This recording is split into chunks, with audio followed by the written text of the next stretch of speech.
Hello, good afternoon. This is Malaprop's Poetrio reading, and my name is Mildred Barya. I have the pleasure today to introduce three wonderful poets whose books are extremely experimental and delightful to read. And I'm going to introduce them according to the order in which they will read, but I'll quickly summarize and say that we do have poet Joshua Nguyen, and we have Glenis Redmond, and we have Jennifer Sperry Steinorth. So without spending too much time, I have the pleasure to introduce our first reader, Joshua Nguyen, who is the author of Come Clean, which came out of the University of Wisconsin Press, and it won the 2021 Felix Pollack Prize in Poetry. Joshua is also the author of a chapbook, American Look Back for My Mother. He is Vietnamese American writer, a collegiate national poetry slam champion, and a native Houstonian. Houstonians out there, give Joshua a shout. He has received fellowships from Kahneman, Tin House, Sandres Academy for the Arts, and the Vermont Studio Center. His work is published in Wildness, the Texas Review, Urban Avenue, and elsewhere. He's also been featured on both the VS podcast and the Slowdown. And he happens to be a bubble tea connoisseur and loves a good pad. He is a PhD student at the University of Mississippi currently, where he also received his MFA. So let's welcome Joshua Nguyen's reading. Thank you for that intro. Thank you all so much for having me. I went to Malaprops recently when I was scoping out places when the book was coming out, and Asheville is such a cool place. Very cool place. A lot of sandals when I went.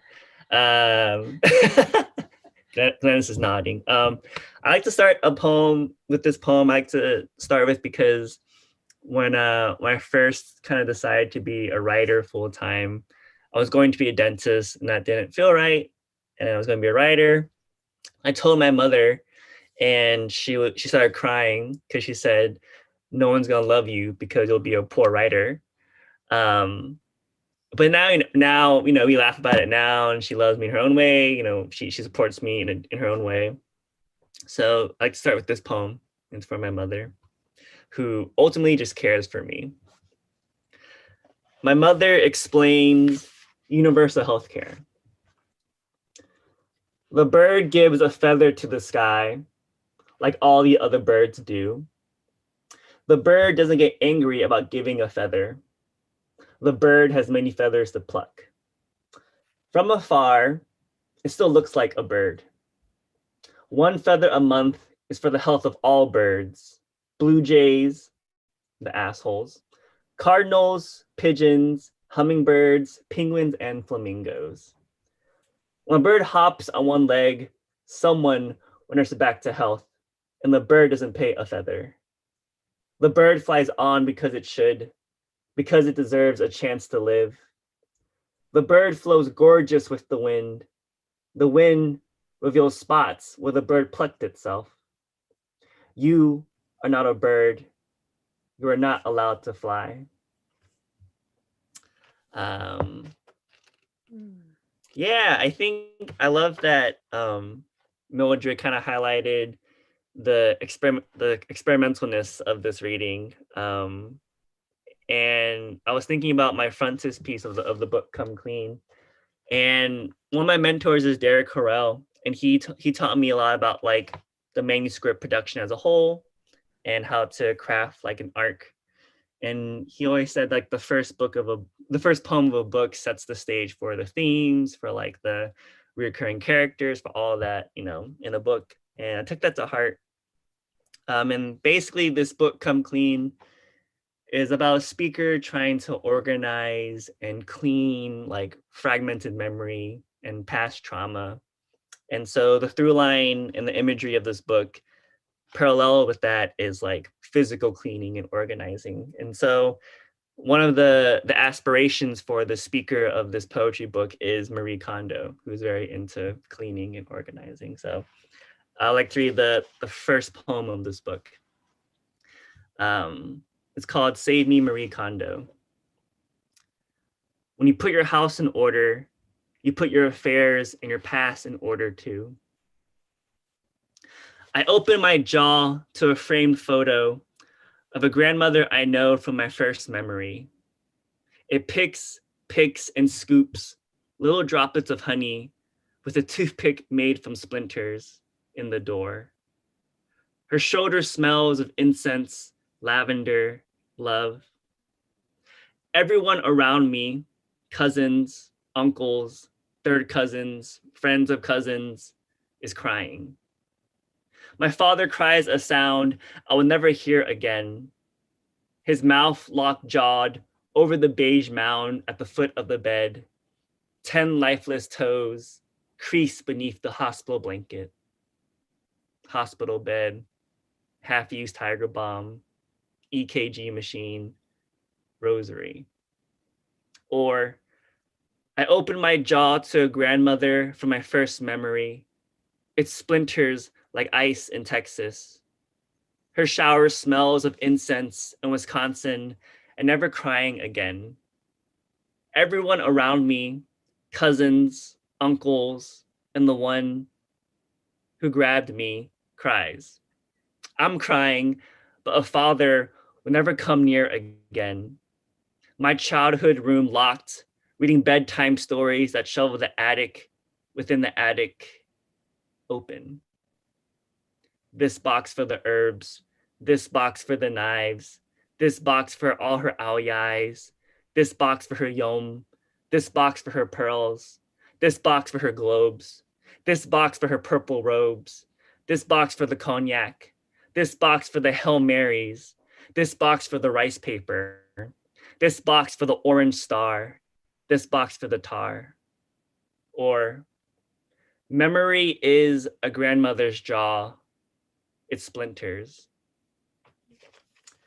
I'm excited for Jen to read because Jen has a presentation. From what I saw quickly, there's erasure poetry of some sort in it. And in the spirit of that, I want to read a poem I don't really read because it's, you know, like Mildred said earlier, before this started, there are a lot of tables and outlines and square shapes in this book because, you know, it's about organizing. And so this is a poem where there are 3 tables of 10 boxes in each table.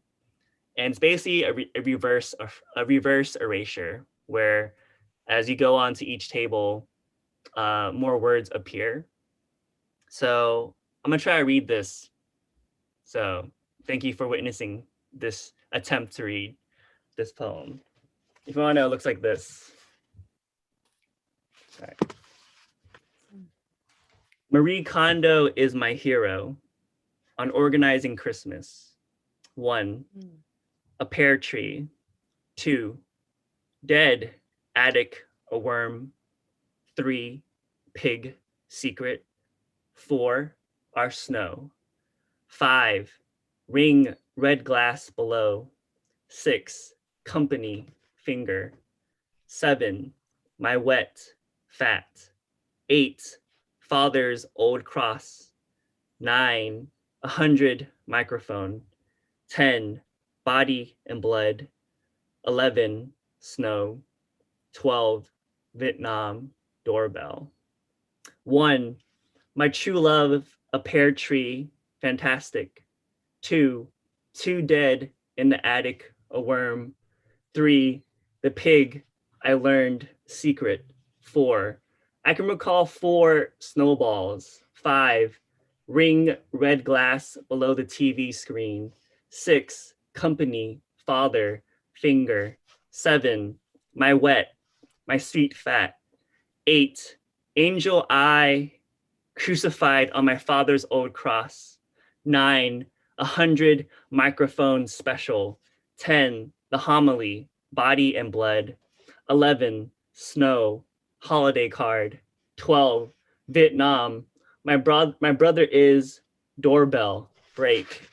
1, my true love gifted me a brand new relationship status under the brown pear tree.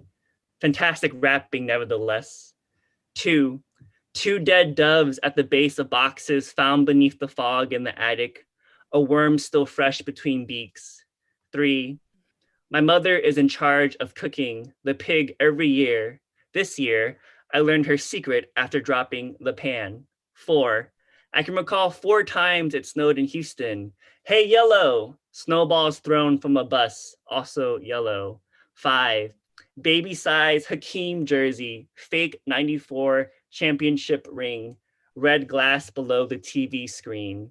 6, I cried with company over, and it felt like my father hit me with his non-eating hand. It felt like he hit with an extra finger. 7, my wet dog, sweet pup, antisocial, slept in until spring rolls started cooking. Oh, my sweet, fat, lazy beagle. 8, instead of an angel, I placed a Chick-fil-A cow crucifix on my father's old cross to fit his Catholic values. 10, all 100 seasons of Paris by Night, the puffy microphone used for Viet karaoke on special occasions. 10, come in during the homily, come in only for body and blood, come late, leave early, avoid eye contact with the priest. 11, air is still humid, no snow this year, break out your best tank top or go nude for the holiday card. 12, Vietnam, Korea, my brother is everywhere, but in December, the doorbell is just another hi-hat heartbreak. I'm going to be an uncle for the first time. My sister has her baby in September. I always forget. So it's great because this poem I'm about to read is meant for someone younger in my family. So now I have a good person to read it to. It's based off the Vietnamese form, the Luc Bot.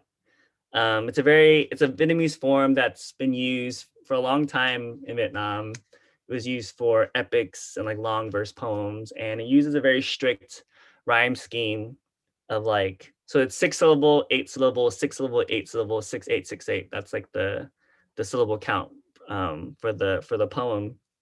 But the 6 syllable rhymes with the next 6 syllable of the 8 syllable line, and then the 8th syllable of that 8 syllable line rhymes with the next 6 syllable, and so on and so forth. There's a lot of internal rhyme. It's great because it makes musicality from the form. So it's great for, I think, a poem for someone younger. So this is an American Luc Bot for peeling eggs. When you are 6 or 8, come in the kitchen. Take the spot to the left of the pots, still warm from those eggs, bought, boiled, and cooled. Love, you are old enough now to unfold the skin back on these white shells. Love, your little fingers dig gently. Observe the cracks you create on the backs of these eggs. Love, 2 light bounces are all you need to offer the skin. Coax the fatigued and water it under the steel faucet. My child, my love, a little water can save you from tiny shards in your thumb. And I'll end with this poem. It's the last poem. And throughout the collection, there's an idea of cleanliness and hygiene and trying to organize.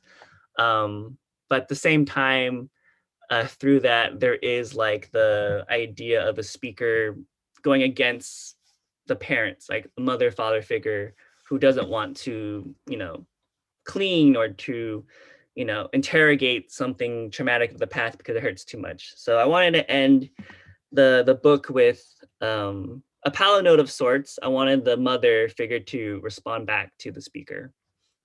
So this poem is called Hoarder, and thank y'all so much for having me. I can't wait to hear everyone else. Hoarder. We left everything so you could have everything. Now we have some things and you want us to have nothing. Your old trophies, relics, proof you tried to make us proud. Our jade at the bottom of a boat capsized by salt. Our first couch swept by a flood, they said, couldn't happen in a no-flood zone. Your father and I gathered our urns we collected and tied them to the boat and called it an anchor and called it grounded and called it Land Ho, home of the free-range farms filled with meat we never have to kill ourselves.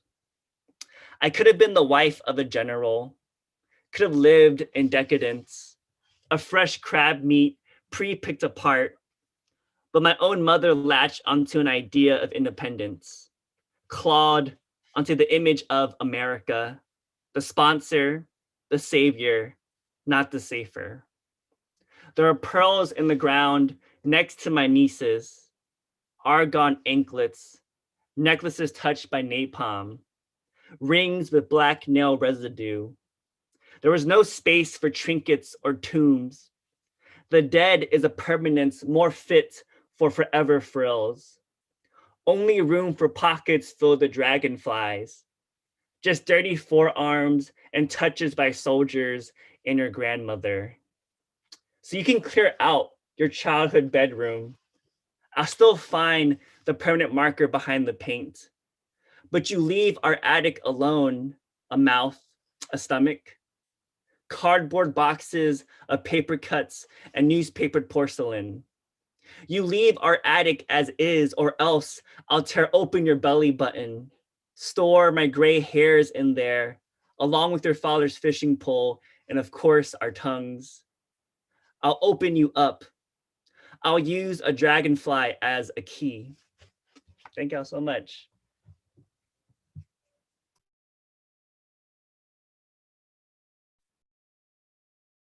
Thank you so much, Joshua. That was wonderful. And now I have the pleasure of introducing Jennifer Sperry Steinorth, who wears so many hats as a poet, educator, interdisciplinary artist, and licensed builder. Her publications include Her Red, a graphic poem, and Awake with 9 Shades, which was a finalist for the Forward Review's Prize for Poetry, and both books are published by Texas Review Press. Jennifer has also received grants from Vermont Studio Center, the Sewanee Writers Conference, Community of Writers, and the MFA for Writers at Warren Wilson College. Her work has recently appeared in Black Warrior Review, the Cincinnati Review, Michigan Quarterly Review, Missouri Review, Pleiades, Rhino, and Tri-Quarterly. Her visual art has appeared at the Dinos Museum, the Woman Made Gallery in Chicago, and elsewhere. She is currently a lecturer for the University of Michigan's Department of English and resides in both Ann Arbor and Traverse City. Jennifer, you're very welcome. Got to unmute myself. Thank you so much, Mildred, for having me back and for that beautiful introduction. And Joshua, that was just stunning and beautiful. And I'm sort of reeling to say more articulate things about it, but thank you. And I'm really happy to be in your presence, all of you today. And I'm excited about the conversation of the erasure. And also I'm thinking about inheritance, the work that I'm doing. Let's see. The work that I'm reading from is also a lot about inheritance, longer and more generic inheritance in a way, but it's still thinking about reclaiming silenced voices. And so I'm happy to be in conversation about that as well. The work I'll be reading is a book-length erasure.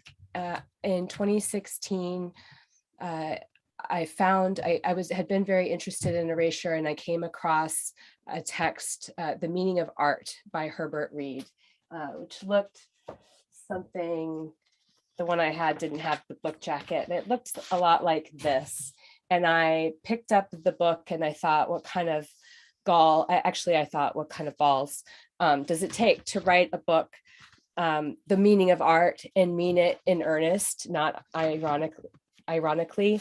Of course, this was the peak 2016 election time, and I was very angry and having trouble writing in any other fashion. So something about silencing another, excavating a voice outside of another voice was very cathartic. As I started to work with the book, I realized that it was a survey of art from prehistory to the modern era, but no women artists were mentioned in the book. And so I was already excavating a female voice out of this male voice speaking about male work. So it took me 4 years to complete the first draft of the book. And what I'll read is, it's a book-length poem. So I'll be reading from the beginning and reading from the end, and sort of a patchwork all along the way, without much pause in between, but I will be showing pictures of the work. Some things that you need to know, perhaps. I was also, in that period of time, I had some undiagnosed illness and was suffering from chronic and debilitating pain, and pain comes up a lot in the book.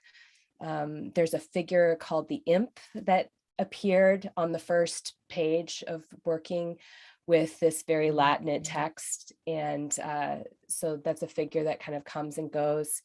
The Virgin also shows up quite a bit. So we don't have any female artists, but of course the female form is very present in European Western canon of art.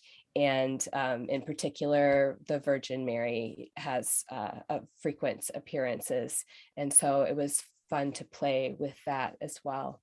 I think that's all you need. I'm gonna share a screen with you. Oops, let's see. All right, so, except for I'm so sorry, I've messed this up a little bit.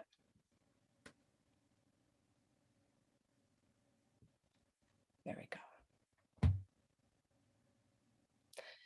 This is from the table of contents. I art soft in between. I art not golden. I'm a distortion of what we picture as human. I art our motives. A prim fusion of orange and plum, I poach in disaster. I art no escaping the imp factor or Barbie. I art's point. I toys view. I other in intimate value. Note, I wish to thank Mr. Reed, the author of the source text, for very kindly lent pains, and to the left are all the artists who have work that appears in the text, with the one exception of Barbara Hepworth, who appears in the 3rd edition, and she's there in the middle. The imp is, properly speaking, what is common to all the arts, is the best starting point of our inquiry. Only the free create the imp. Any man responds to a pleasurable discomfort. The opposite of I is equally rare. I have already a theory of imp beauty, native to my own fluctuating phenomenon, manifest in the course of history, uncertain and often baffling his own sense of beauty, to admit the realm of other. Is negation of at the bottom of acute pain? Go, oh, tangle. I would also suggest we become intolerable. I am a pro. I feel, then contradict Mr. J.H.O. Press, and so soften the erect on the wheel. Distort the given world. Even Aphrodite is difficult. And I, the lovely lace ruff which adorns him. But actually, we do make such a sensuous impression of vitality that a man sees and feels the object, sees its universal imp, sees the one in many, the many in one, at his peril. I remember a pain that he called fine, from which ivory, bone, silk, wool, Paris. The ass is his especial cathedral, conceived as walls enclosing a space, and as such must be viewed from within, or as a face defining a mass, and as such must be looked at from without. If we mind his rose and passage his child, amusingly he relates how pain is in the hands of a master. Even Leonardo had to touch my whole open window, as it has been called, with his manual dexterity and a scientific aim at feeling me, not in control of his effects. He ran. Oh, heart. Oh, human continent. Except to suffer amour is splendid.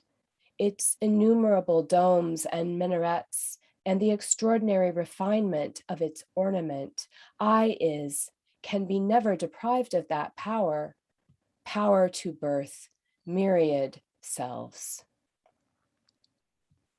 For such a phenomenon is I, an ox, an owl, a pipe organ in brine.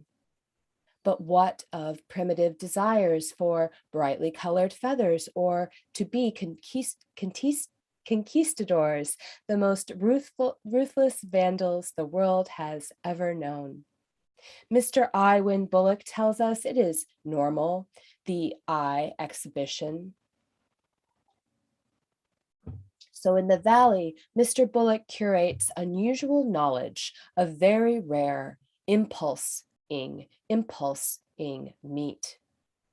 This is probably connected with the failure of this civilization to develop an elaborate structure of ritual sacrifice and erotic play that celebrates not life, love, but death. Certain repulsive qualities we have to admit if we allow sensuous faculties free play. Heart is the most beautiful produce one could swallow, over which stretch the skins of human terror. Sadism is intense. Myth and folklore, fairy tales and horror, we know too little, too much about our own righteous dog. I practice a disinterested appreciation, a state of passive receptiveness, as Roger Fry called it, and so find endless pleasure. We know a flue penetrates eye. We know an ohm stretching from eyeland through to the Renaissance. Oh, oh, we come to be mother. Other, other, as ever, mother, we conceive. Hand of my mom, mi mam, madre, ma mère, mama soft, sinward, strange, uncontent to remain outside.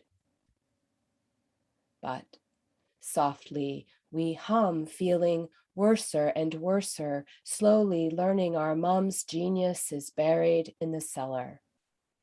Thirst is a discipline of color, of pain, a brush, a brush, a brush, and years of rain. Thirst is author and judge of mother.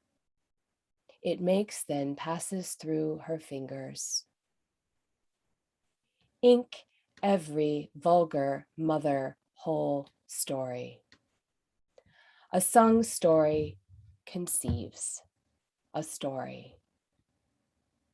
Please let us refashion the story. I may suggest love is a professor Two round arches crossing a vault. The vault suggests great height, which in turn involves a buttress, the buttress a pinnacle, and so on. But that does not explain the overwhelm that meets you as you enter me, your feelings roused by no solution of engineering. How we spoke one language, subterranean masters, indulging fancies between thinks, go to, it was never, neverland, a dynasty of dumb grace we could not escape, middle age, intact. As ever, love's voice is borrowed. Oh, I was so in, oh, in.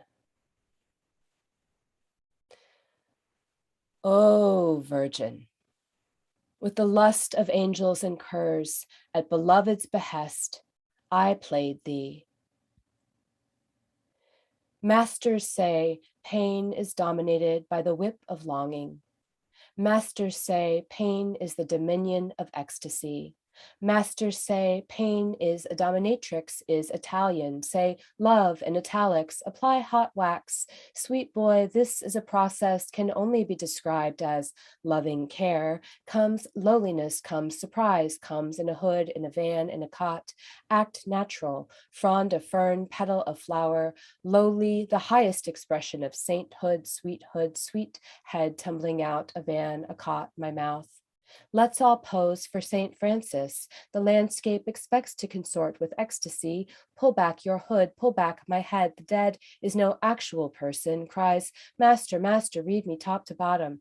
Master, Master, read me under the covers. Master me over the others, bottom to top, bottoms up. Let's all drink the Virgin. Master, sweet master, peace me. Let me drink you under the table, spread like butter, wear my thigh, there but for a white, unmarked van, go, I. But for the grace of a waxwork saint. Oh, oh, you found my stigmata. Mister, I am not your masterpiece. Darling, you're my very best virgin. Don't you know, if pain be real, the best virgins are the ones who play pretend. Between the virgin and me, flesh can only be discovered by ship. I scarcely fret the waves at the foot of our fantastic fur bed. And still we cannot speak. Why her silence with its dark and overnourished forms must be a tinkling of bells, graceful and fugitive, deal, deal, deal, deal, no, no, no. If you are erased, if the hand you see in the stone remains buried, if you dare to be no man's hotel. Freedom, freedom, come to me. Within our walls, you need no discovery. Say, freedom, freedom, come, comes, O other in me, sacred rage.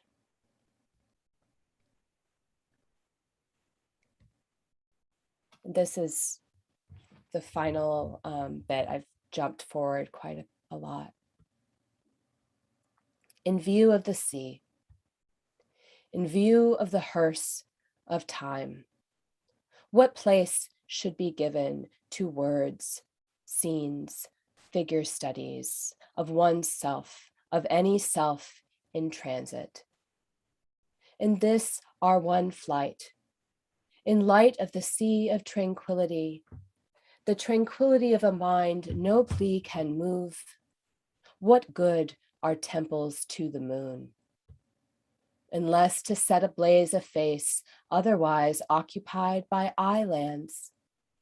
Why draw lines between us if not to execute the distance between us, if not to let an interior be read, to be very vividly red, red, red and green and yellow, blue and green, such that we do not destroy one another as we bleed together. For each we realize the self is liquid, lacework, holy water, glass, a conception obliged to transpose as green for red, with a beloved, and the beloved is known by many names, and by the desire to renounce one name and take another. Sweet pea, lion, pussy, Ernie, fire, flower, thou, spear, angel, amado, Romeo, grace, she, queen V, he, they, we love to embrace the danger. We art to toy with feeling, transposing one kind of fear, one kind of love for another. We art to toy with memory, those plastic dreams, to fix in concrete, as if a kiss were anything but goodbye, as if to unknow the marble profile of goodbye, as if to return to the dream of the unborn calling, and in the place the book is buried, plant a tree. Amen, amen, amen. We art to toy with alternatives, by touch to cure, by love to infect, not a man speaking to men, but grief and a patchwork spring whereby we come to embroidery and sing. We art to transmute pain, that germ that plays upon our nerves, patient as nurses, who testify to our fragility like a Greek chorus, pain into wonder, homage, moonlight, horseshit, pity, wool, stone, velvet, impetus, a war, dawn, relief, salt, furniture, vision, a bridge. When vision is communal, it becomes religion. We art, this is God's image, or only hands on the walls of a cave. Thank you.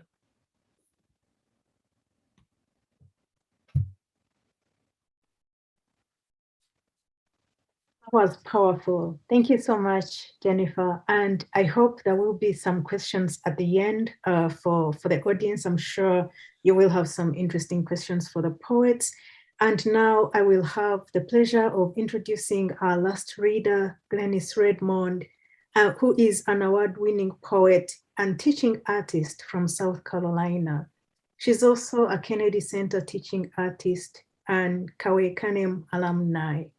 She has authored 3 books, Backbone, Under the Sun, and What My Hands Say.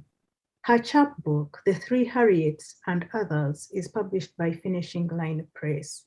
In 2022, Glenis received South Carolina's highest award, the Governor's Award for the Arts.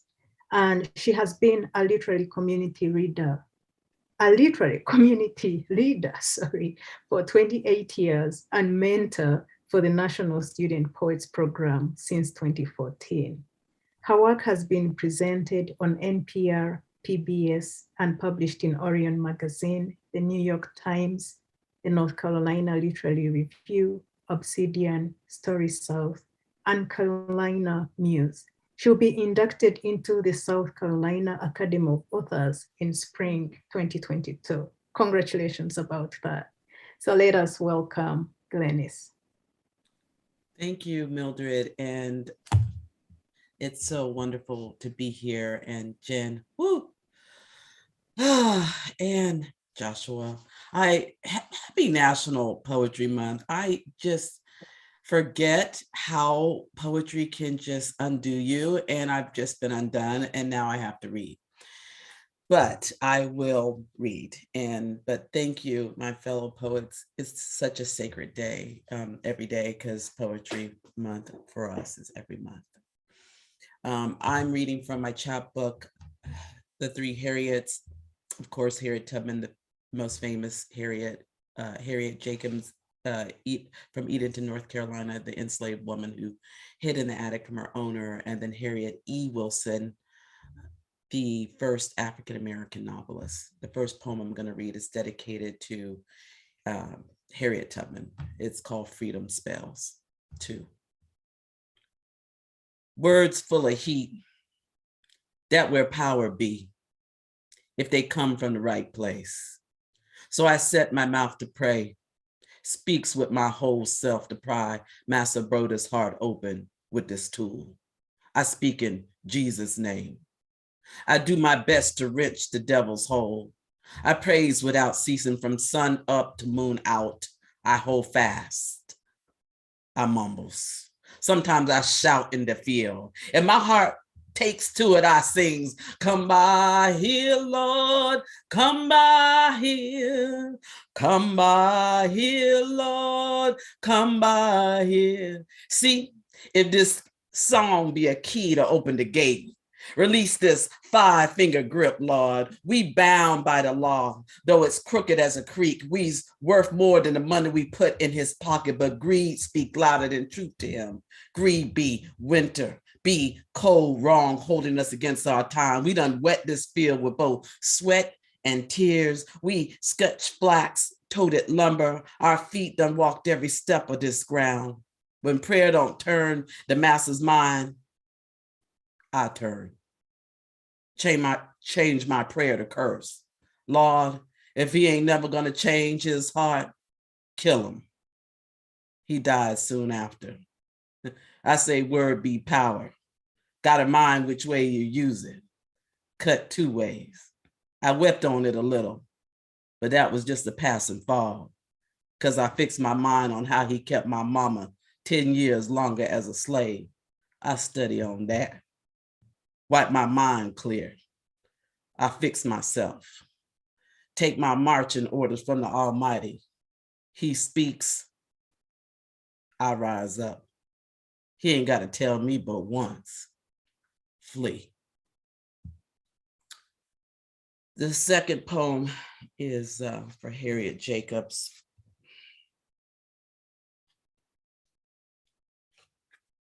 House, another kind of field.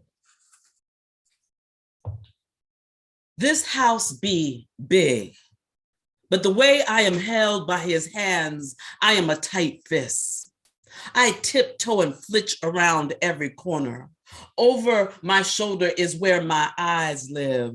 This body I carry, not mine. My chest heaves all day. High yellow, light bright, almost white, whatever color I am called, his gaze burns me. So does his hands. I am kept closer than his wife. He leaves me nothing but bruised blue. I, house nigga, not one step up from, but another kind of down. House be another way to say feel. He makes me feel like the dirt he walks on, upturned and plowed. His teeth metal rakes across my skin. His mouth, his hands don't do nothing but take, rip, tear, and thrust. I bleed and breed. Chains seen or unseen, my feet still shackled. This is not the life the Almighty meant for me, but no choice is what I got. The only place I run far is in my mind. I keep my lips shut, but every scream I don't shout is loud within me. Every scream adds up to flee. My feet become my mind. They carry me to where grandma stays. She free. How I like to lie down in her arms and rest always. But ain't no rest for a hunted slave. Light, bright, almost white, whatever I am called. His gaze finds me. This body I carry, not my own. My chest heaves all day. Grandma addicts me away. And when I walk through her upstairs door, I don't know if I will ever return. This attic feels like a pine box. My feet can't wander many feet yonder, but a few steps. My hands, my arms, my legs, God gifted me, can't stretch. I am a bent star, dwelling in shuttered light, so small my world seems. Low roof and tight walls make like a grave. This attic could be a pine box closing, but in my chest, I feel an opening above his reach. The less I feel like a kept thing. This dark, most days, but I see myself clear. This room dark most days, but I see myself clear. I dance a dance in this place of tight walls and roof to break his white grass. I wiggle, I weave, I work not 7 days, 7 weeks, 7 months, but 7 years of bearing heat and cold where rats bite, the only touch I know. I am bent by this stay, but I fix my mind for when the door opens, I am ready to fling myself and take up any space in this world, star-wide, fully free and human. I wasn't going to read this one, but I thought since there are erasure poems being read, I thought that I would follow that poem, if I can find it, for Harriet Jacobs, that I did an erasure poem that was basically in the ads that they would take out when enslaved people ran away. And so I found this in Harriet Jacobs' papers, and it's Jacobs Norcom who's putting out an ad for Harriet Jacobs, and it's just called Flip the Script. Flip the script. $100 reward for James Norcom. The above reward with all reasonable charges will be given. All persons are hereby forewarned against harboring or entertaining or being in any way instrumental to his escape under the most rigorous penalties of the law. Harriet, light, mulatto, 21 years of age, 5'4" high, of a thick corpulent habit, having on her hair a thick covering of black hair that curls naturally, but which can be easily combed straight. She speaks easily and fluently and has an agreeable carriage and address. Being a good seamstress, she has been accustomed to dress well and has a variety of very fine clothes made in the prevailing fashion and will probably appear, if abroad, tricked out in gay and fashionable finery. As this girl designs to transport herself north. And then I want to read for the other Harriet, Harriet E Wilson. She, as I said, was the first African-American novelist, and she had a lot going on. She was not enslaved, but she was a servant given to a white family in the North when she was around 9 or 10. She ended up escaping and writing and became a businesswoman and also a psychic. And so her father died, but she believed that he spoke to her in dreams. So this is the poem that her father speaking to her. Dream speaks my father's words. I had to coax my heart open to see what my bones already know. Follow how the blood road travels back to understand how the tree root shoots from solid ground. If I stand still long enough, I can feel how the earth turns by my father's dark hand, how he lifts the veil so I can stare into the worlds, between the worlds. The branch bottles hold his voice as he dream speaks in my ear, shows me how destiny's will turns, how trouble will hound me most of my days, how grief will rob me of my son, my beloved held at my breast. How work will do its best to beat my body down. He says trouble will stand next to me like kin. Bedridden, I will beg to die. But he chants, fair daughter, you will rise. You will rise and follow the leaves.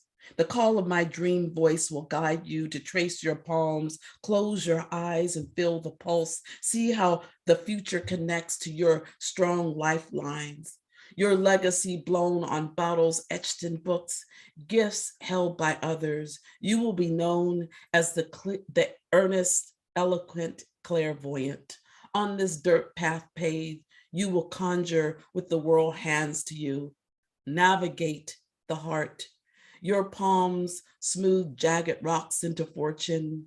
divine daughter, dance between the worlds, curtains drawn open, peer, gain inner sight, see at the core all turns and turns.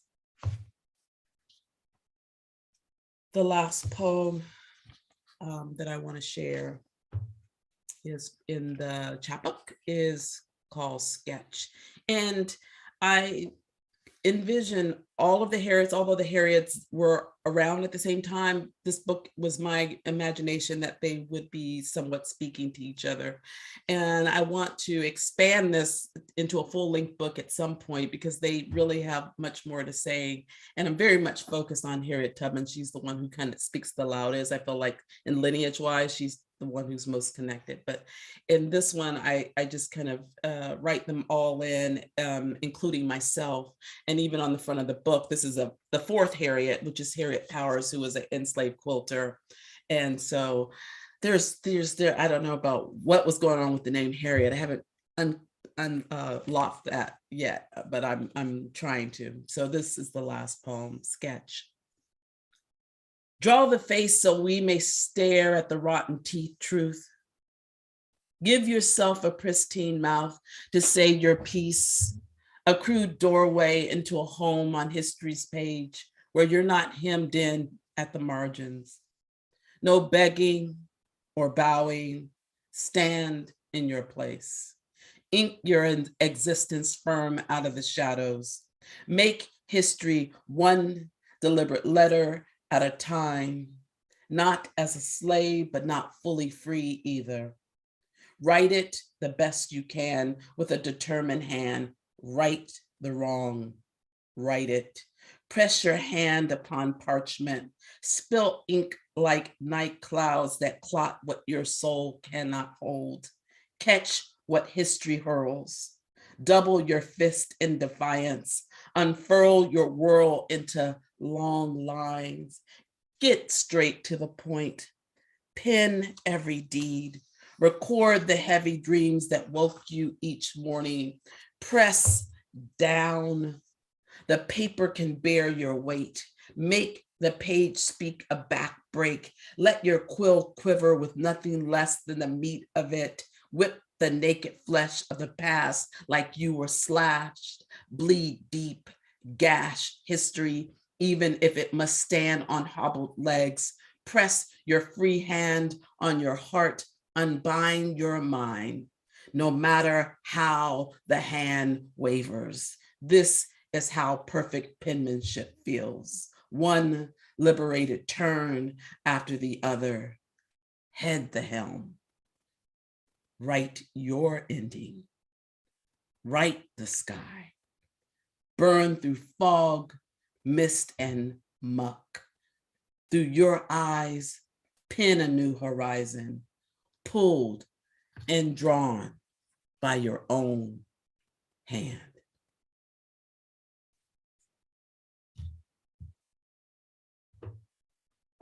Thank you.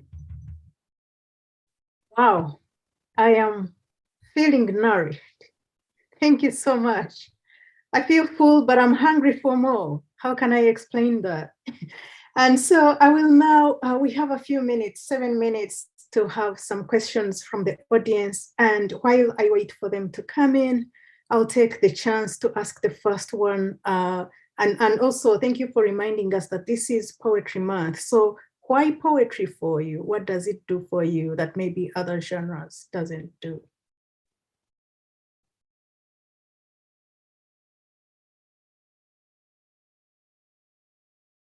So I can start. I've been thinking a lot about,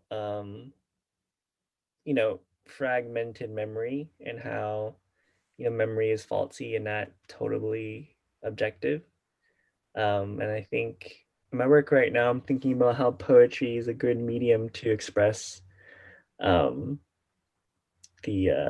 faultiness of memory and how every time you come to it, it's like it could have a different image than before.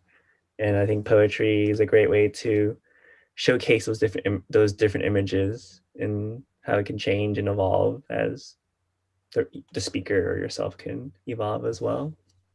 Also just fun to be weird. I think, it can be weird in poetry. So Shout out to weirdness. I was so struck in Glenis's reading by the power of language in the lives of the women, and the way it made me think too of I think we think often of language as it feels very conceptual and ethereal and like non-material, but it has to have body or it doesn't exist, right? When it's in our mind, I guess it which often language is in our mind, and maybe in that way it doesn't feel as embodied, but it's in our body.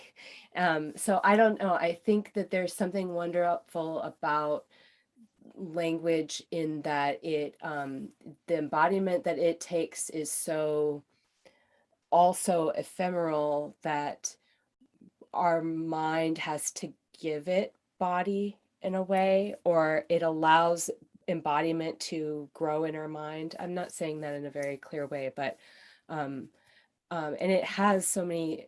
I came to language, I was a dancer first, and so music is really important to me, and that's a different kind of embodiment. So I don't know, that's something about that question sort of answered. It's a great answer, and I love about you bringing dance in there as well. I think I'm a dancer primarily first as well, not formally trained, but just kinesthetically, that's my first art form. And but just to think about erasure, I feel like because of my lineage was illiterate, forced illiteracy, poetry is a place where often the only tool I have, because the facts and were intentionally erased. I find what I can, and poetry gives that immediate urgency. But then there's also this, there's a practice to it. It's not just immediate. I used to get as a put down, oh, your work is so immediate, so urgent, as a put down in a way. But, this is over a career of really trying to rebuild, to remember lineages. I mean, so poetry is that tool that I use to stand in for who could not, and who I think are standing around me. That is very powerful. I haven't seen a question coming in, so I will follow up on the first one with form, because you've all played with form. You're very innovative, not just in content, but also in the message itself. So how did you conceive these forms, and when did you decide that this is it, this is what you're going with, which is the other aspect of revision? Because I would imagine that when you're innovating, you may not feel that you're done, but these books are clearly done, or at least complete. So how did you go about working, reinventing form, but also making sure that the historical image carries through?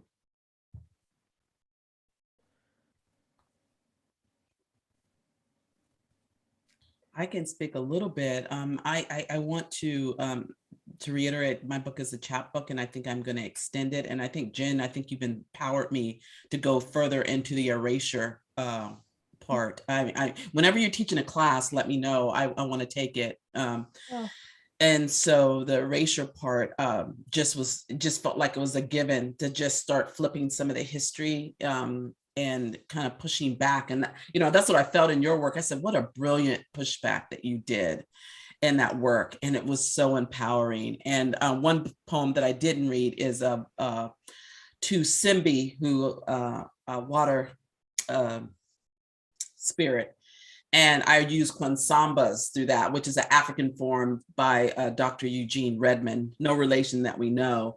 And sometimes form is easier to, when you're dealing with such heated content, to pour into the form, to allow it to, and before I used to be anti-form, but now I find that form in some ways helps me move forward. So that's what I feel that I'm doing in this work, but I want to revisit it and do more. Yeah, I feel that way too about the hot material, a container, right, to push against and to keep it so that it doesn't sort of dissipate.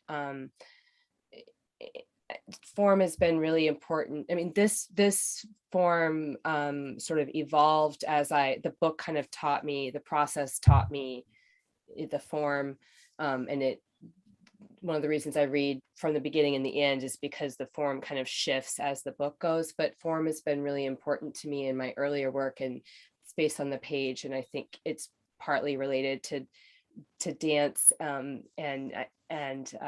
also architecture. I spent time building, and so for whatever reason, structure just feels like it gives a thing to be in dialogue with that helps not feel like it's calling into the void, which is there as well.